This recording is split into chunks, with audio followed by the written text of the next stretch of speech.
4లో YCP పూర్తిగా ఓడిపోతుందని చెప్పారు. అదేవిధంగా రాబోయే ఎన్నికల్లో 29లో కూడా వైసీపీ రాదు అని చెప్పారు. అంటే ఏంటి సార్ ఆ ధైర్యం? అంటే ధైర్యం అని లేదు. ఇట్స్ బేసికల్ అంటే అదేదో ఆస్ట్రాలజీ నమ్మ ఇవన్నీ కాదు. కానీ అంటే మరీ ఇప్పుడు అర్థం పర్థం లేకుండా మాట్లాడినప్పుడు కూర్చోబెట్టి నువ్వు లాజికల్గా ఎలా వస్తావో చెప్పాను.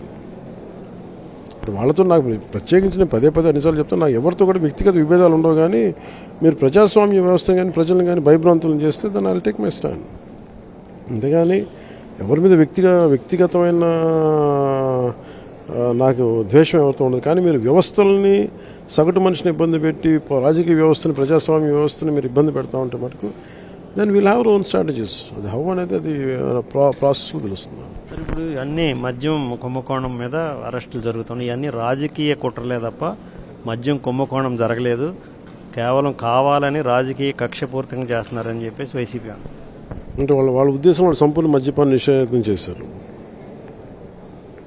అంటే వాళ్ళకి ఏమైపోయిందంటే అబద్ధాలు చెప్పడం వాళ్ళకి సెకండ్ నేచర్ అయిపోయింది, దబాయించడం వాళ్ళకి ప్రైమరీ నేచర్ అయిపోయింది. వాళ్ళు ఏమనుకున్నారంటే మేము ఏదైనా చేసేయగలం, మేము దబాయిస్తే భయపడిపోతారు అనుకున్నారు. వాళ్ళకి అర్థం కాని విషయం ఏంటంటే ఇంకా వ్యవస్థలు బతికే ఉన్నాయి, వ్యవస్థను పరిరక్షించే మనుషులు ఇంకా బతికే ఉన్నారు. అది అర్థం చేసుకుంటే వాళ్ళకి మాట తీరు మారుద్దని అనుకుంటున్నాను.